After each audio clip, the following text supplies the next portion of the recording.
The topic that I chose for this meeting is an interesting phenomenon, and I think that we need to bear in mind whenever there are challenges in the world, whatever the challenges are, especially when there are challenges to Klal Yisrael, we need to look at repeating patterns. Meaning, when there's a repeating pattern in what happens, then that pattern is there because the Kodesh Baruch Hu wants us to see it. And that's an important foundation in understanding anything in our history. So there is a pattern which I've noticed with almost every incident, every destruction. People got moved around. The Yimach Shemam didn't just come into the city and kill the people. Even in Telz, where they wiped out the whole city, they first took everybody out of the city, out to the forest. The Cossacks didn't do that. Khmelnytsky didn't do that. They just came in and they did what they did. There was something about being moved around. And it caught my attention because when you listen to Savta's story, and especially as Aunt Marlet was so kind as to organize it into something of a timeline, they're going from place to place, and then from place to place. One of the remarkable features of the story is this movement, going from place to place.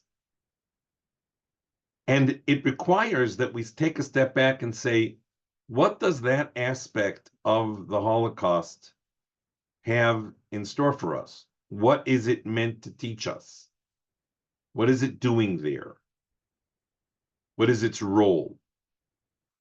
And I couldn't help but refer to the Sukkim in the Parsha of Baaloscha, where it talks about moving from place to place. And it's one of the most striking examples of, if you will, extra words in the Torah. The basic message is that when the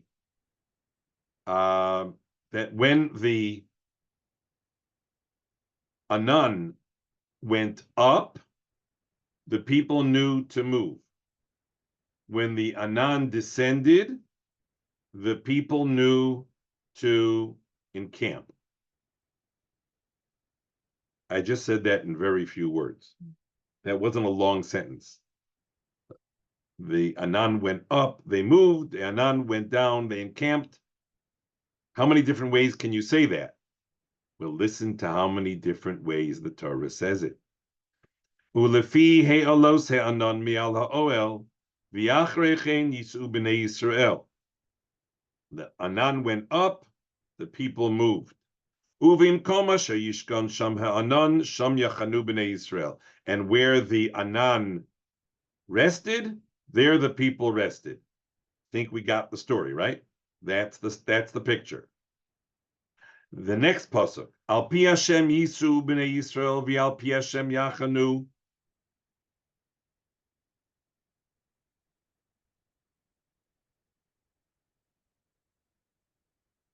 Al pi Hashem yisu b'nei Yisrael v'al pi Hashem yachanu kol yimei asher yishkon he'anan al mishkan yachanu.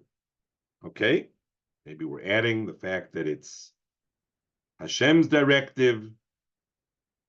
Certainly sounds a little repetitious, but the next pasuk, uva'arich he'anan al mishkan yamim rabim, when the Anan was on the Mishkan for many days, V'shamru v'nei Yisrael es mishmeres Hashem v'lo yiso. Yanan was there for a long time. The people were careful. They didn't travel. V'yesh asher yeha nan yamim mispar ala mishkan. Sometimes the Yanan was only there for countable days. Al pi Hashem yachanu v'al pi Hashem yiso. Now that's a straight repetition of a couple psukim ago, but it's not enough. V'yesh asher yeha nan me'erev ad boker. Sometimes it was only overnight. V'na'allah ha'anan baboker v'naso o yamam v'layla. Sometimes it was a day and night. V'na'allah ha'anan v'naso. We're not done yet. O yomayim o chodesh o yomayim o chodesh o yamim could be long periods of time. V'ha'aricha anan al mishkan lishkan olav yachanu v'nei Yisrael v'lo yiso uvehe alaso yiso. Could be a long time. And then a summary pasuk. Al pi Hashem yachanu v'al pi Hashem yiso es mishmeres Hashem shamaru al pi Hashem biyad Moshe. By the word of Hashem they traveled. By the word of Hashem they encamped. They kept the covenant of Hashem, which was given through Moshe. What's the message? What is the message? Such repetition. You can't help but hear the Torah saying, take home the message. This was not just an accident. This was not just an incidental. This was everything. What is the Torah trying to tell us with this kind of repetition? And I believe that the answer is because Klal Yisrael was on their way to Eretz Yisrael, to a situation which lends itself to nachala umenucha. Nachala umenucha is a wonderful state where a person feels settled. He feels at home. And there is a tremendous sense of relief, if you will. Somebody finally gets to a place where he can settle down. But you need to know the secret. The secret is that in order to settle down, you need 40 years of training where you move on a moment's notice. Then you can settle down. Because when you settle down after that kind of training, you realize that you're not meant to settle down to relax and take it easy. You're meant to settle down because in a certain settled state, a person has more ability to serve Hashem. And so before they're going to go to Eretz Yisrael to settle, they need to know, don't think about settling in the conventional sense of settle down, raise your kids, grow old, die, kids grow old, they die, they settle. That's not the point. The point is that there's a tool called nachla umenucha. And that tool must be used in the service of Hashem. The more menuchas hanefesh a person has, the more peace, the more internal peace. So he's not feeling pulled from pillar to post. He now has more energy available for the service of Hashem. It's not a gift that is given for nothing. It's a gift that is given for purpose.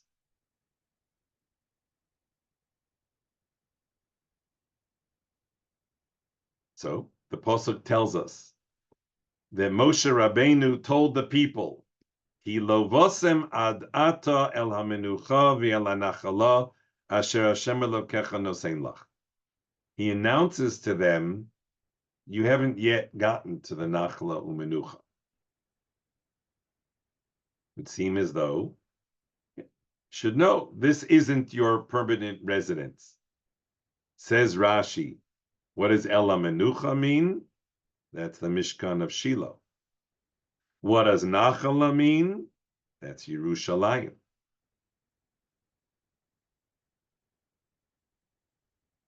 What is the message? The message is that almost the definition of the word Nachla Umenucha is that you will now be able to serve Hashem better.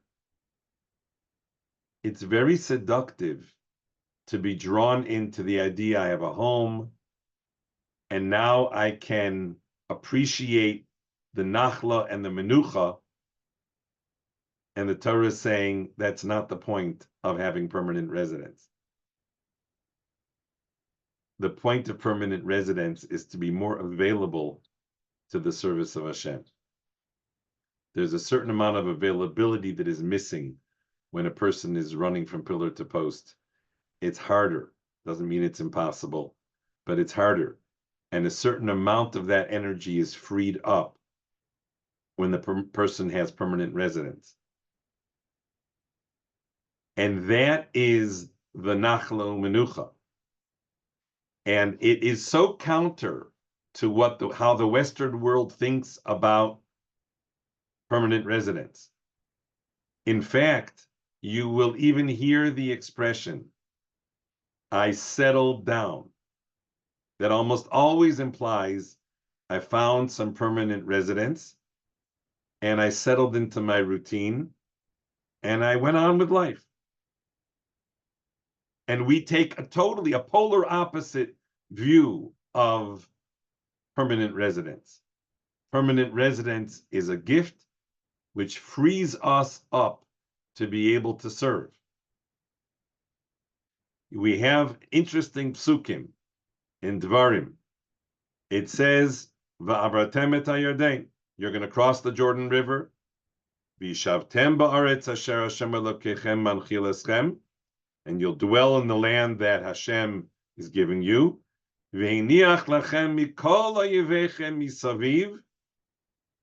Hashem is going to settle the score and cause you to be relieved from all of the enemies that surround you. And you will dwell with confidence. What's the next pasuk?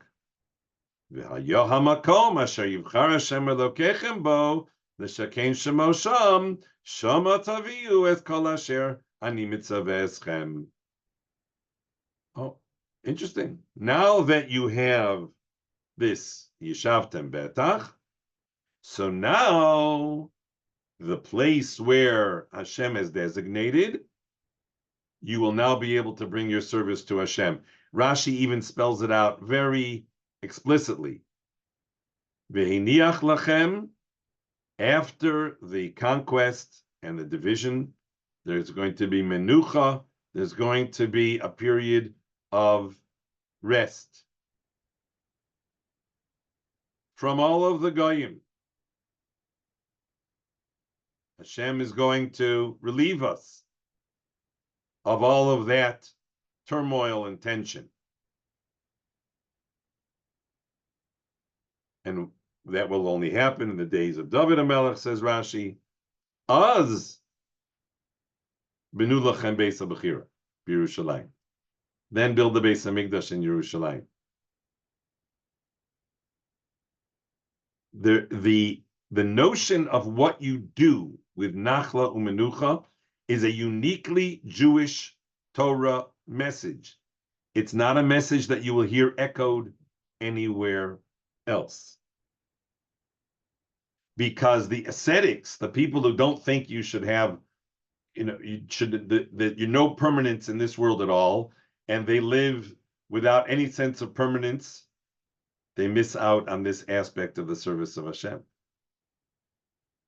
In fact, when Yirmiyahu instructs the Jews who are going to Golus, he says, you should know that it's going to be 70 years. What should you do? Build houses, plant vineyards, eat its fruit, and then you'll daven. It's such a clear, compelling message. What you should you're going to Golus. We're going to Golus, and we're going to be redeemed. So maybe we should live under an overpass, under a highway. No, build houses, plant vineyards, because then you'll daven properly. It's very hard to daven when you're running from place to place. But in order to get to that ability, you need to spend 40 years moving around like a chicken. When Hashem says go, you go. Hashem says stay, you stay. Most of us who live in Telstone know the family that I'm referring to. There's a well-known, famous Rav who we were graced by his presence in Telstone, and he, together with another family member, they built twin homes. One on the right, one on the left. Lovely, beautiful homes. When the house was just about finished, he received word that his services were needed in England. I don't think that he slept one night in the house. I don't even think he put up the mezuzahs. He picked himself up and he went to England. Because al pi Hashem yachanu, al pi Hashem yiso. The point of having a permanent residence is not so that you can luxuriate in the permanent residence. It is for the service of Hashem that it enables. It frees up a certain amount of energy to be able to daven, to be able to serve Hashem. And so that's the point. You're going into Golus, build a house. Why? Because you'll daven better there. And Hashem will remember you, and Hashem will bring you back to Eretz Yisrael because of your tefillos, and He won't forsake you. The whole perek of Tes in Yirmiyahu describes this process that Hashem tells the people through Yirmiyahu how they should relate to the Golus experience. Permanence? Yes, you'll be here for a long time. It's a couple of generations. You'll be here for a long time. What should you do? Build houses. How should you relate to the house? Easier to daven when you live in a house. So I just wanted to convey that one of the things that was a feature of European Jewry prior to the Holocaust was a tenacious, they really held on to try to be resident in their places. In fact, there's a expression that the word Poland is Polin, reside here. And could be that part of the message that they needed to receive was, yes, you're supposed to reside here, but don't reside as if you live here. Don't reside as if you're permanent here.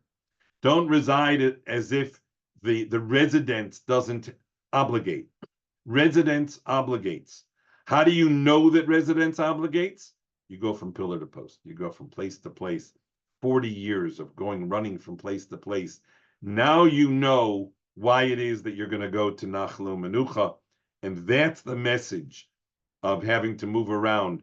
There's many young couples that will say, oh, when we first got married, we moved 5 different places in the first few years that we were, 5 different places that we were here, that we were in the first couple of years. And you say, great, What did that do for you? Oh, well, we finally were able to settle down. And the answer is, that's not what the message is. The message is not to be able to finally settle down.